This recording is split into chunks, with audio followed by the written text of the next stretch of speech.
वन्दे देव उमापतिं सुरगुरुं वन्दे जगत्कारिणं वन्दे पन्नगविभूषणं मृगधरं वन्दे पशूनां पतिं वन्दे सूर्यशशाङ्कवाहिनीनं वन्दे मुकुन्दप्रियं वन्दे भक्तजनाश्रयं च वरदं वन्दे शिवं शङ्करं।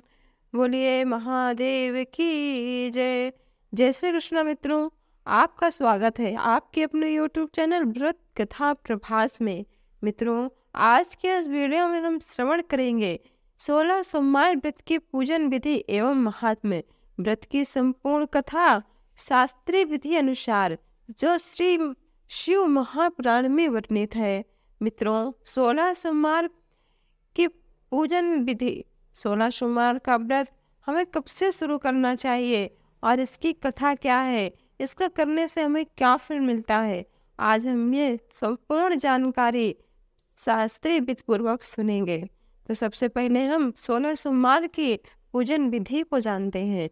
16 सोमवार करने के लिए 3 महीने सावन, मार्गशीर्ष यानी अगहन और वैशाख, इन तीनों महीने के प्रथम सोमवार से हम 16 सोमवार का व्रत शुरू कर सकते हैं। 16 सोमवार करने वाले व्रती को चाहिए कि चाहे स्त्री हो या पुरुष हो, 16 सोमवार करने वाले मनुष्य को चाहिए कि वह सुबह सूर्योदय से पहले उठे।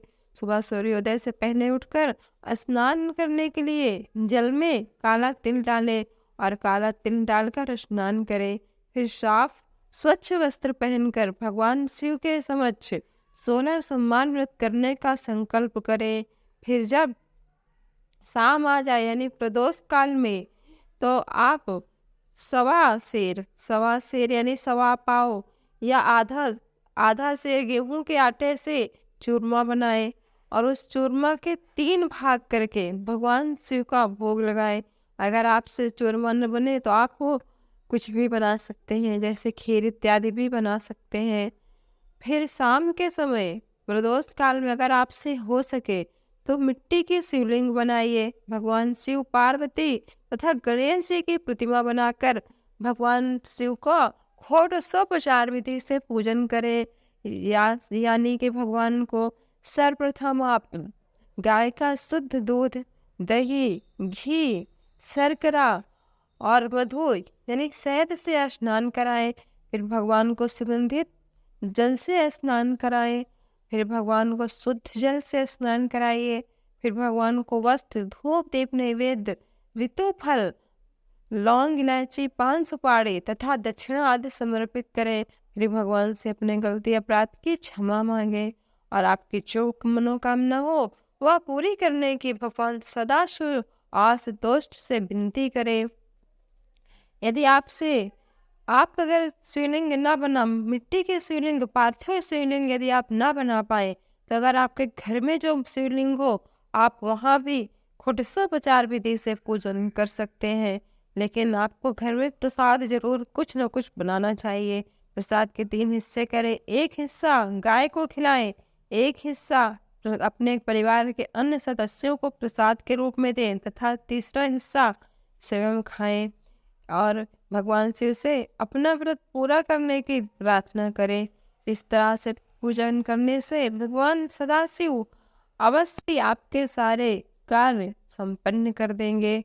और भगवान 16 सोमवार की व्रत की कथा को अवश्य ही सुनना चाहिए, क्योंकि इस कथा को जो मनुष्य व्रत भी नहीं रखता, अगर वो मात्र इस कथा को सुन लेता है तो उसके सभी पाप नष्ट हो जाते हैं, उसे भगवान आशुतोष की कृपा प्राप्त होती है। 16 सोमवार का व्रत बहुत कठिन माना जाता है। यह व्रत विवाहित महिलाएं अपने पति के दीर्घायु के लिए, संतान प्राप्ति के लिए तथा कुंवारी कन्याएं अच्छे वर की प्राप्ति के लिए 16 सोमवार का व्रत करती हैं। 16 सोमवार को संकट सोमवार भी कहा जाता है। यदि आपके ऊपर कोई संकट आया है तो इस 16 सोमवार का व्रत करने से यह संकट अवश्य टल जाएगा। 16 सोमवार के व्रत में ब्रह्मचर्य का नियम का अवश्य पालन करें। 16 सोमवार का व्रत अत्यंत पवित्रता के साथ रखना चाहिए। तो चलिए भगवान सदाशिव के चरणों को नमन करते हुए एवं माँ पार्वती एवं भगवान शिव के स्वरूप को ध्यान करते हुए हम श्री 16 सोमवार व्रत की कथा को सुनते हैं।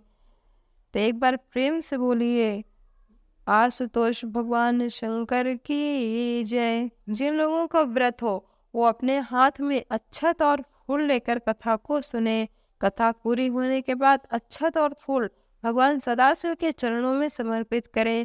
फिर आरती करके भगवान को अपने गलती अपराधों की क्षमा मांगे।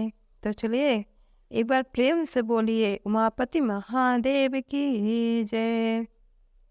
एक समय श्री महादेव जी पार्वती जी के साथ भ्रमण करते हुए मित्रलोक में अमरावती नगरी में आए।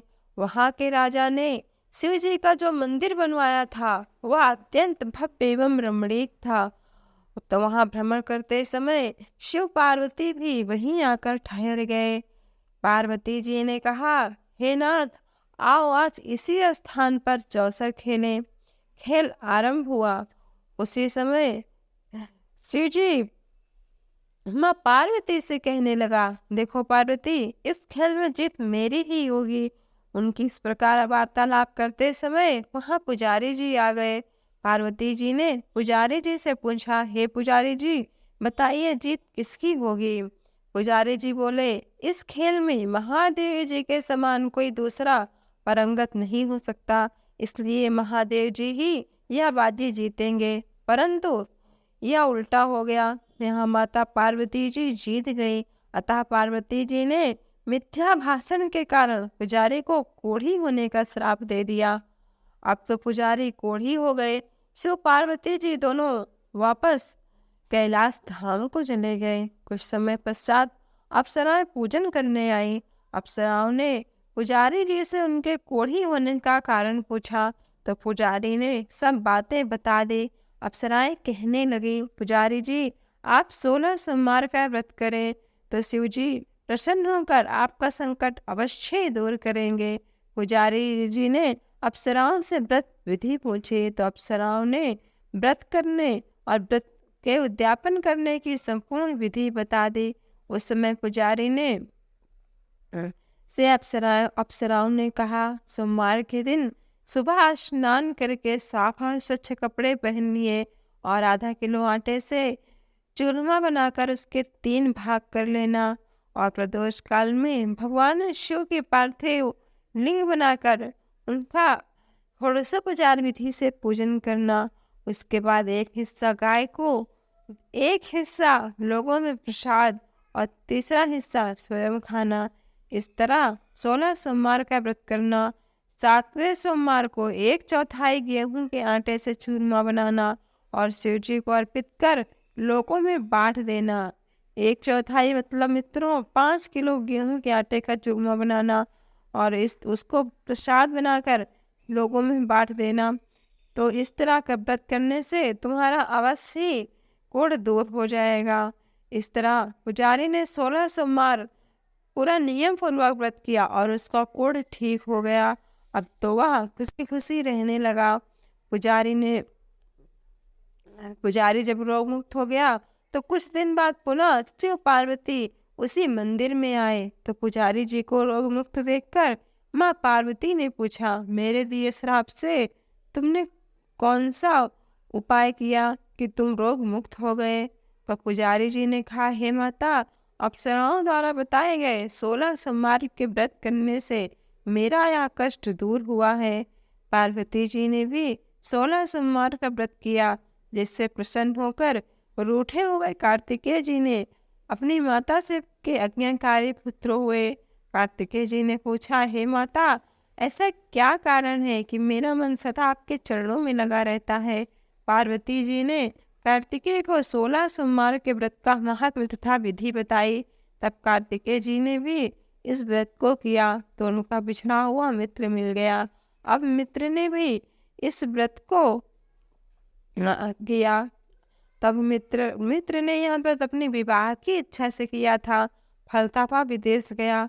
वहां के राजा की कन्या का स्वयंवर था। राजा का प्रण था कि हथनी जिस व्यक्ति के गले में वरमाला डाल देगी उसी के साथ राजकुमारी का विवाह होगा। यह ब्राह्मण मित्र भी स्वयंवर देखने की इच्छा से वहां एक ओर जाकर बैठ गया। हथनी ने 16 सोमवार के व्रत के प्रभाव से इसी ब्राह्मण मित्र को माला पहनाई तो राजा ने बड़ी धूमधाम से अपनी राजकुमारी का विवाह उसके साथ करा दिया। तत्पश्चात दोनों सुखपूर्वक रहने लगे। एक दिन राजकन्या ने पूछा, हे नाथ, आपने कौन सा पुण्य किया जिससे हथनी ने राजकुमारों को छोड़ आपके गले में वरमाला पहनाई? ब्राह्मण पति ने कहा, मैंने कार्तिकेय जी द्वारा बताए गए अनुसार 16 सोमवार का व्रत पूर्ण श्रद्धा विधि और श्रद्धा भक्ति और विधि विधान पूर्वक किया था, जिसके कारण मुझे तुम्हारी जैसी सौभाग्यशाली पत्नी मिली। अब तो राजकन्या ने भी अच्छी संतान, अच्छे पुत्र प्राप्ति के लिए यह व्रत किया। तब उसे सर्वगुण संपन्न पुत्र प्राप्त हुआ। बड़े होकर पुत्र ने भी राज प्राप्त की कामना से 16 सोमवार का व्रत किया। राजा के देवलोक होने पर इस ब्राह्मण को राजगद्दी मिली, फिर भी वह इस व्रत को करता रहा।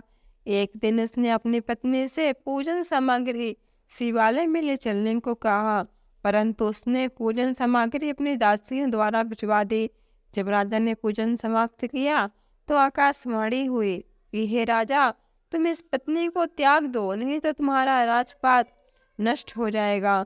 प्रभु की आज्ञा मानकर उसने अपनी पत्नी को महल से निकाल दिया। तब वह अपने भाग्य को कोसती हुई एक बुढ़िया के पास गई और अपना दुखड़ा सुनाया। तब बुढ़िया ने कहा, तुम्हें मेरे सारे काम करने पड़ेंगे। उसने स्वीकार कर लिया। तब बुढ़िया ने सूरज की फिटरी उसके सिर पर रखी और बाजार भेज दिया। रास्ते में आंधी आई तो उसके सिर पर रखी गठरी उड़ गई। बुढ़िया ने डांट कर उसे भगा दिया।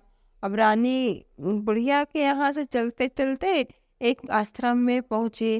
गोसाई जी उसे देखते ही समझ गए यह उच्च घराने की अबला विपत्ति की मारी हुई है, तो वह उसे धैर्य बंधाते हुए बोले कि हे बेटी, तुम मेरे आश्रम में रहे, किसी प्रकार की चिंता मत कर।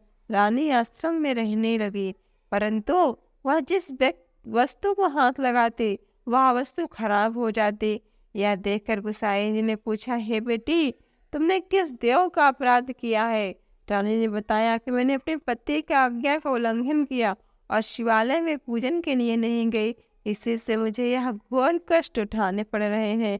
गोसाई जी ने भगवान शिव जी से उसके लिए क्षमा प्रार्थना किया और उससे कहा, हे बेटी, तुम 16 सोमवार का व्रत विधि अनुसार करो, श्रद्धा भक्ति से करो।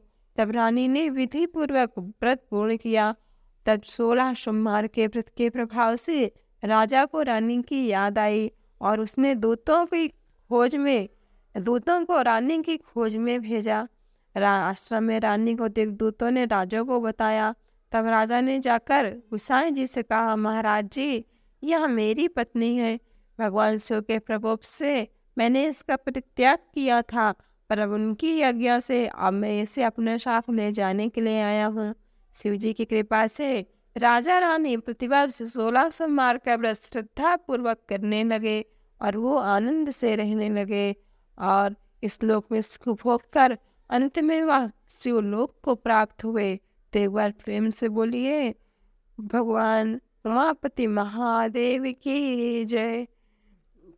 जो भी मनुष्य श्रद्धा भक्ति पूर्वक इस कथा को सुनता है उसके सभी पाप नष्ट हो जाते हैं और उसकी सभी इच्छाएं भगवान सदाशिव पूर्ण करते हैं।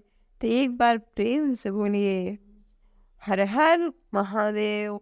मित्रों, अगर आपको ये वीडियो मेरा अच्छा लगा हो तो वीडियो को लाइक अवश्य करिए और अभी तक आपने मेरे चैनल को सब्सक्राइब नहीं किया तो सब्सक्राइब करिए, क्योंकि मैं आपके लिए ऐसी ही शास्त्रीय विधि पूर्वक कथाएं लाती रहती हूँ।